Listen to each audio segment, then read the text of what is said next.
Welcome in, everybody, to another episode of ZB's Horsepower Talk. As always, I'm ZB, Zack Brown. Another great episode for you today, recapping all the action at Bristol, going over All-Star Circuit of Champions, setting up for a crazy season finale, and the World of Outlaws finishing up on the West Coast, and they are heading back out to the East Coast. So let's get into it.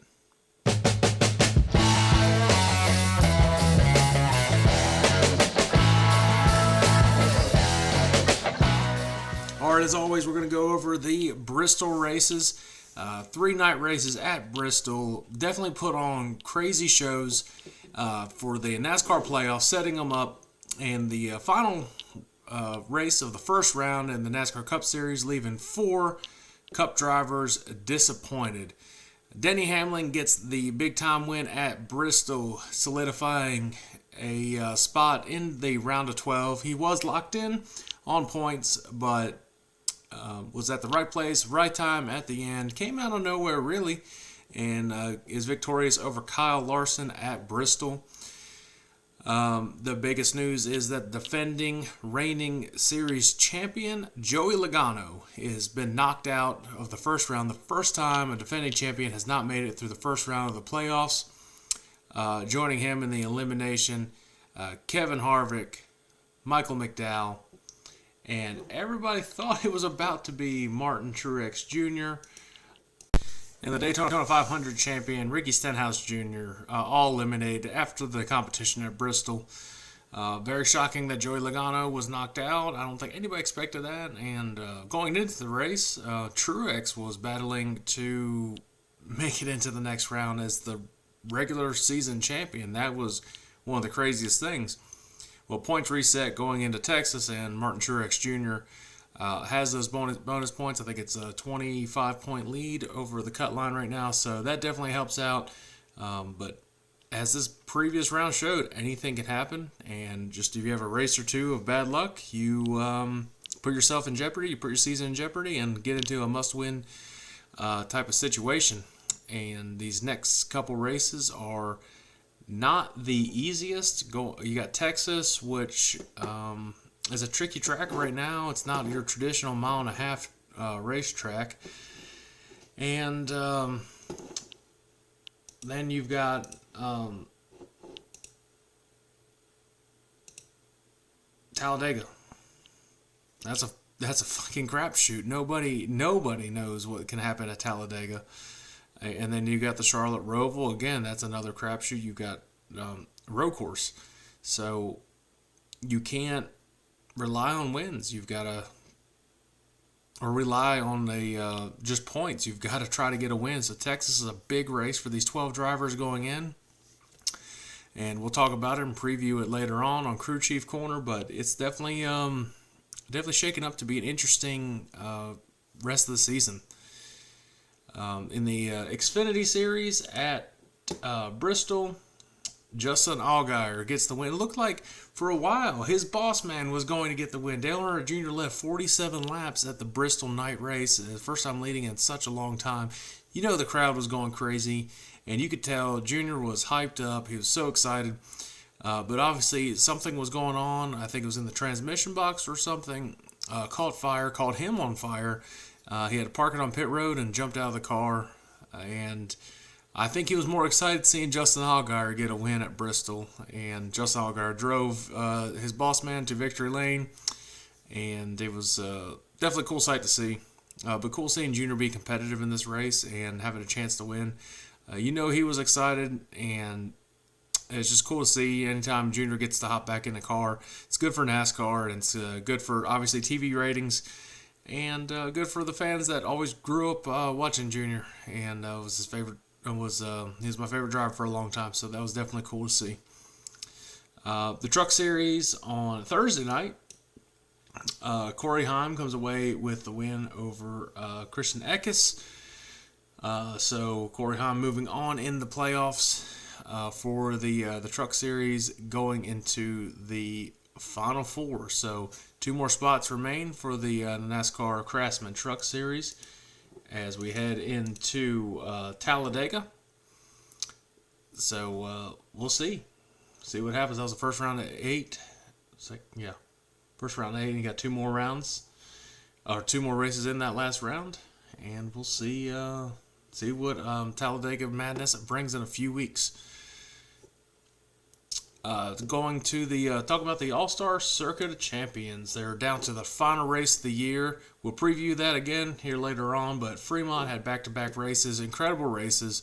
Kyle Reinhardt comes with late race passes to come away with the win on the Friday night, which was the night 1, 6,000 win. So big time for Kyle Reinhardt, impressive win in that 45 car. And Saturday night, surprise, surprise, Zeb Wise gets the win and setting up for a fantastic season finale at Eldora for the championship, Owners Championship for the 7BC car and Zeb Wise's 26 car. 4 points separate the two. Definitely be interesting to see. Basically, whoever wins the race on Friday, they're going to get the championship. So looking forward to seeing that. And looking forward to previewing that with my dad later on. The World of Outlaws, they were had back-to-back nights, 2 different tracks in California. The Tom Tarleton Classic at King Speedway. Brad Sweet gets the win and fends off David Gravel, who was out in a late race charge, and Dominic Scelzi. I think that was the most impressive run out of the Scelzi brothers there. So that was definitely cool to see. But the Tom Tarleton Classic paid out $21,000 on Friday night, so big time payday for Brad Sweet, and a big points day for him as well. Heading into the Placerville Speedway, Buddy Kofoid, been on a roll with those Toyotas this year, gets the win and beats out his teammate, James McFadden, who fell actually to third place. Carson Macedo ended up getting second. So good for Buddy Kofoid, and the Toyotas, definitely the development has improved the entire year. And it was only a matter of time until they started really getting rolling, really getting putting consistent races together, and make sure the engines hold up the entire race. They had a lot of engine issues early on, and you saw that with a lot of the Toyota racing development in NASCAR and other series as well. So, like I said, it's just a matter of time until they started getting rolling. So let's take a look at the points right now for the World of Outlaws. Brad Sweet extends his lead, and David Gravel goes back into second place in the point standings, and Carson Macedo falls to third. So 90 points between first and second, and 98 points between first and third. So tight battle still. Still can be any of those 3 drivers' championship heading into the end of the year. If Gravel or Macedo are going to have any chance against Brad Sweet, they're going to have to get some wins, consistent wins back to back to back. And Brad Sweet's going to have to have a little bit of bad luck.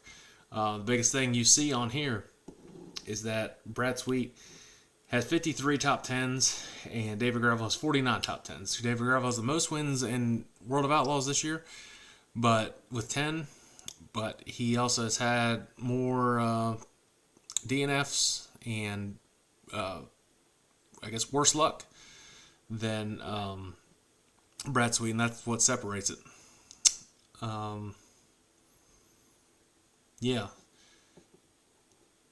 So definitely the World of Outlaws is shaping up to be a good one. And let's touch on the drag racing real quick, and we got a special surprise for you guys at the end of this this entire show about the drag races heading into Charlotte. The winners at Maple Grove that started off their playoff format, the countdown, Doug Coletta wins in Top Fuel. Robert Height gets the funny car win. Matt Hartford wins in Pro Stock, and Matt Smith wins in Motorcycle after Gage Herrera spins the tires in the second round and is not able to get going. He was the fastest motorcycle all weekend, once again, but he kind of beat himself. So definitely interesting going through the countdown. and see where he can end up. If he continues to beat himself, he's going to lose. He's going to lose himself a championship. Let's go into our power rankings once again, and we'll be starting off with the World of Outlaw power rankings. All right, World of Outlaw power rankings. They're there on the screen for you, and look who has jumped into the top 5. Definitely a fast car. When he shows up to the tracks, he shows up to win the dang thing.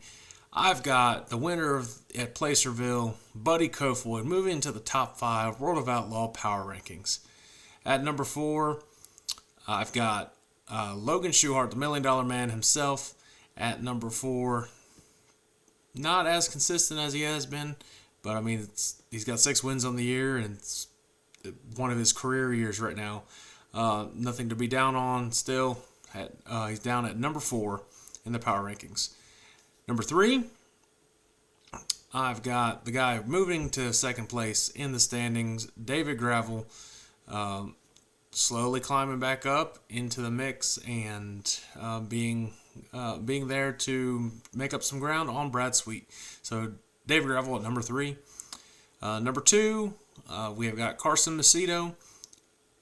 2 great races out on the West Coast. See what he can do on the East Coast coming up this weekend. Make up some ground as well on the championship leader, Carson Macedo at number 2. And of course, the championship leader, the big cat, Brad Sweet, no surprise, at number 1. He's going to stay there likely for at least the next foreseeable future. All right, moving on into the NASCAR power rankings after Bristol. All right, they're there on the screen right now. See a little bit of shakeups, so let's go through them. At number 5, dropping down a little bit, we've got William Byron at number 5. Still strong performance and top 10 performance at Bristol, but moving down a little bit, so put him there at 5. Moving down at the number 4 spot, I think looks like he will be staying at what he was. Chris Buescher at number 4. And at number 3, dropping down from the top spot to number 3, Brad Keselowski. Number 2, moving up, couple consistent races will elevate you to this number 2 spot. I've got Kyle Larson at number 2. And the number 1 ranked driver in the NASCAR Cup Series power rankings, I've got Denny Hamlin after Bristol. All right, it's that time again. Let's welcome in my dad, Jeff Brown, to Crew Chief Corner, presented by Lickety Lou's All-Purpose Booyah Sauce.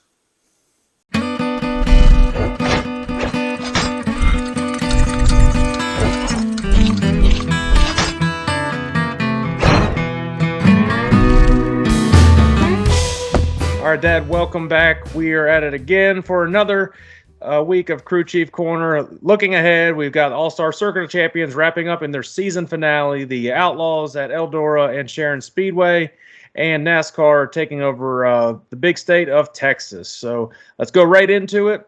We also got NHRA. We'll make that announcement here later on. We've got a special announcement about that, so stay tuned. Let's go right into it. The All-Star Circuit of Champions. Champion hasn't been crowned per se for individual points, but Zeb Wise has won the championship. But owners' points is still up for grabs here going into Eldora.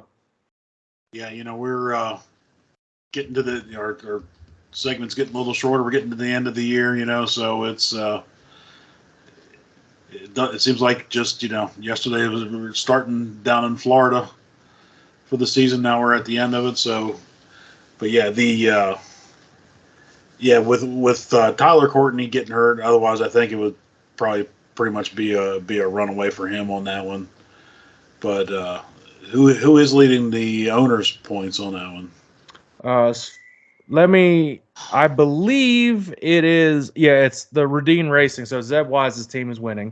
Also, they do have the owners' point champion so far, anyway. Yeah. So here's the clinching scenario for each of those teams. So it's Rudine Racing, which is Zeb Wise's thing. They clinch the title with a finish of second place or better, or they finish within 2 spots of Clausen Marshall Racing, which is Tyler Courtney's team.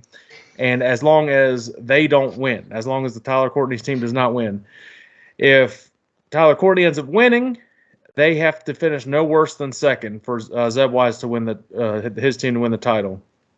And Clausen Marshall Racing, which is Tyler Courtney's, they clinch the title with a win. They have and Rudine finishes third or worse, or they finish 3 or more spots ahead of Zeb Wise in this race. So basically, it looks like each team, if they win, they win the whole thing. That's what it comes down to. As long as Zeb Wise doesn't get second. But either way, yeah, it looks like a win will solidify it. So it'll be very interesting. Going to Eldora, the big track as it is, it's $80,000 on the line for the Owners' Championship. So they'll be throwing everything they have at it. Yeah, it would not surprise me to see those two run 1 and 2 this weekend.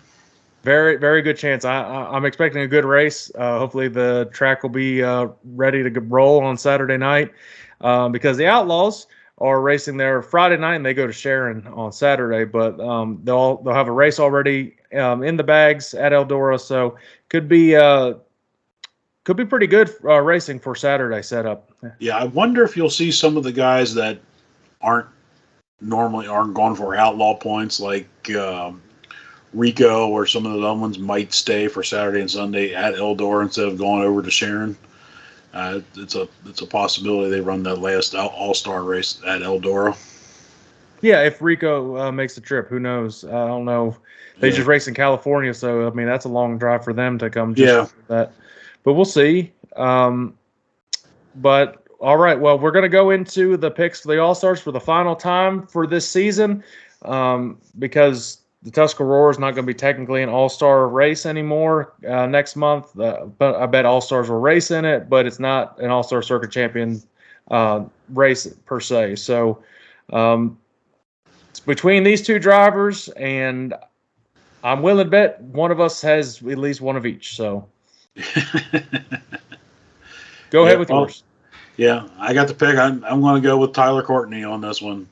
Now, whether or not Zeb Wise gets second, very good possibility. That's going to be an interesting race within the race, I think, just to see what those two are going to do to try to beat each other. I think that's going to be exciting.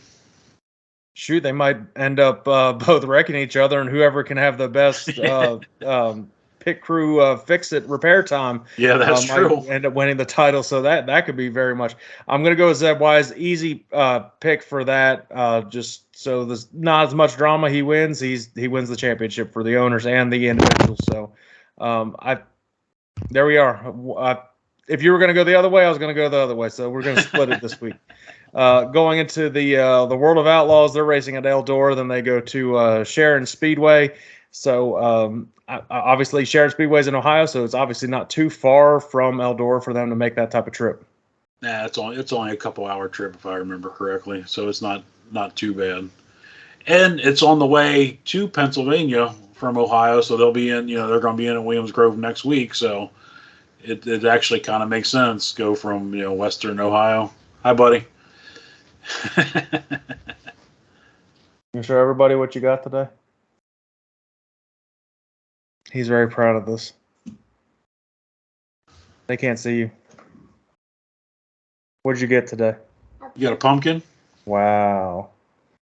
That's you gonna very see some cool. racing this weekend too? You ready to see some racing this weekend? Yeah. All right.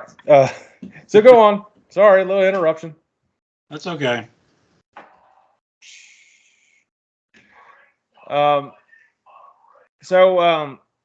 Do you think the All-Stars, I don't even know if you mentioned this because I got distracted by Pumpkin, but do you think the All-Star guys will race in that Eldora race on Friday night to kind of figure out what the track's doing and get a leg up for Saturday?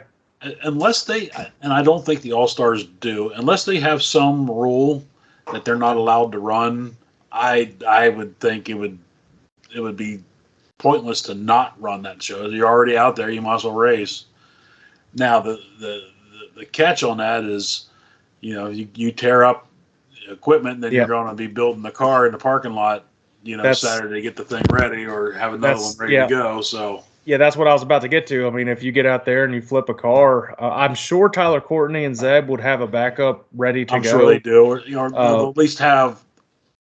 Most of those guys will have a frame with, maybe the rear and everything already in it, and all you got to do is, kind of finish it off. And they're really fast at doing that. They'd have that done in half a day without too much of an issue. And you saw that a lot with the Eldora Million with some of those cars too. They, like Larson's, they built it in the parking lot and was ready to go for the King's Royal. So it's happened. Yeah. All right, so let's go into Friday night with our picks for Eldora for the World of Outlaws. Again, good racing, and I expect nothing short of another good race. I think Eldora might be less exciting than Sharon, though. Yeah, it could very well be. My pick, this guy's been struggling a little bit. Sooner or later, he's bound to come out of it. So I got David Gravel for Eldora Friday night. I'm going a guy that's on kind of a hotter streak right now and pulling away more and more with the championship. Once again, I'm going with Brad Sweet. And Sharon Speedway, likely both Blaney's will be running, at least one of the Blaney's, I'm sure, if not both. Yeah. Well, I picked this guy last week, and I don't believe he ran, so I'm going to go with it. The Buckeye Bullet, Dave Blaney, winning at his own track. He's going to be racing in this one. He's going to be racing. He's going to be racing in Sharon for sure. Yeah, that's for certain.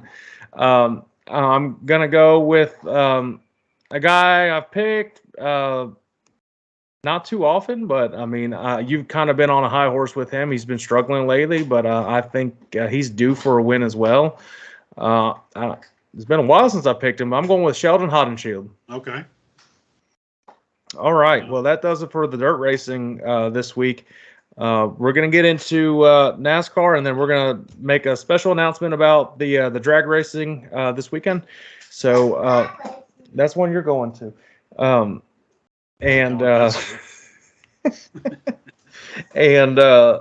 Gosh, lost my train of thought. Xfinity and the Cup Series are racing at Texas Motor Speedway this weekend. Texas is a track where it's one of the few mile-and-a-half tracks left that's just can't get it figured out like the other ones. And I don't know why they keep trying, they keep changing. They'll change banging. They'll put the PJ1 down. This track, just for whatever reason, does not race well. Well, turns 1 and 2, and you could probably go a little bit more about it, but that's a completely different type of corner than these mile-and-a-half tracks have. Yeah, it just I don't know why they you look at it from like a satellite view, you don't really notice much different, but it's just the transitions from the straightaways into the corners are kind of a weird angle, and I got somebody who's making his picks down here beside me. It just I don't know. It's why this track gets 2 races a year is beyond me.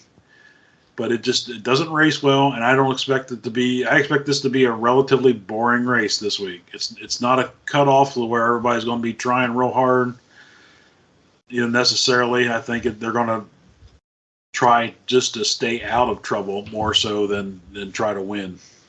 I think it's one of those you'll see the Xfinity put on even a better race than the. I'd agree with that. It seems like if there's a boring Cup race at one of these tracks, Xfinity will make up for it the day before and race a pretty good and exciting race.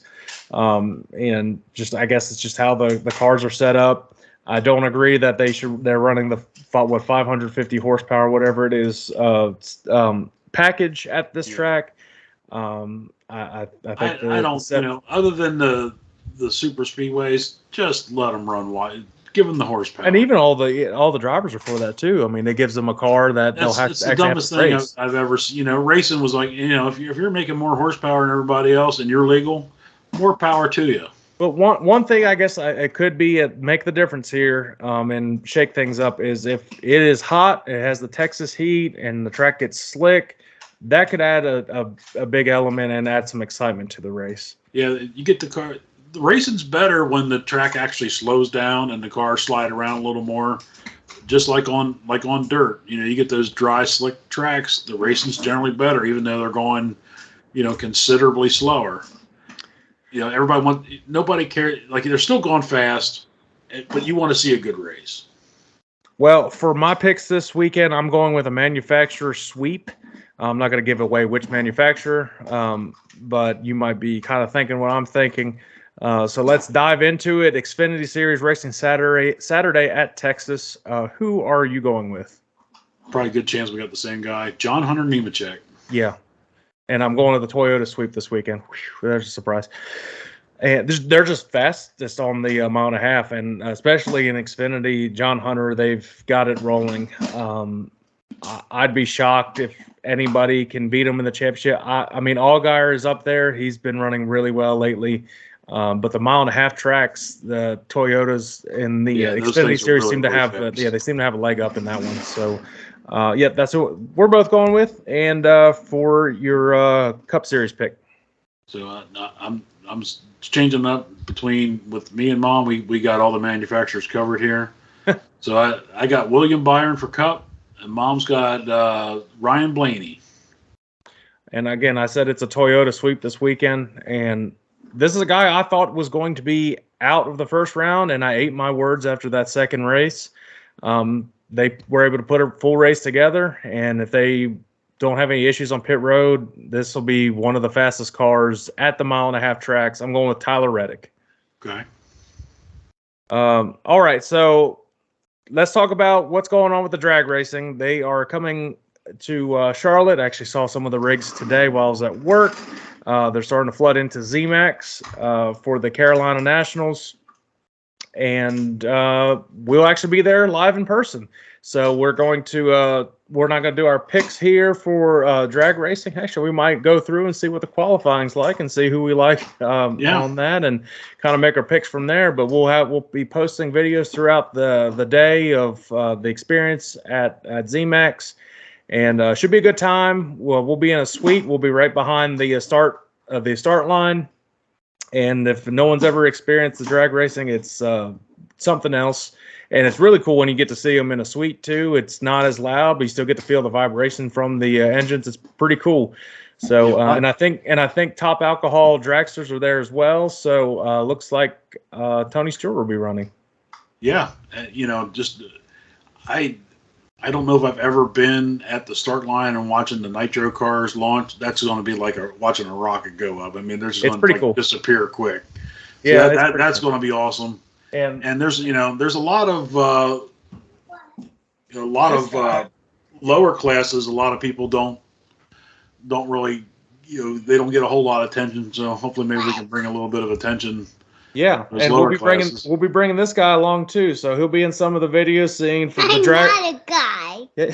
You're a little guy. I'm not. He'll be seeing drag racing for the first time, so he hasn't experienced anything like that. So he's going to get his nitro baptism. Yeah, that'll definitely be pretty crazy. So quite literally baptism by fire there. But I think it'll be a good time, so everybody stay tuned in for that. But if you like this, got any questions for us, go ahead and drop a comment down below, and we'll answer for you as soon as we can. Follow all social media platforms is now ZB Media Productions, so that and the other podcast, Touchdown Talk, are on everywhere. So go ahead and like, subscribe, follow, and hit us up with any questions. We're more happy to answer it for you. Yep. And we might do some live tuning in this weekend at ZMAX, so be sure to watch out for that, and we'll see if you guys want to experience it with us. But I'll see you in a couple of days, Dad. Yep. Be there Friday night. All right. See you then. All right, bye.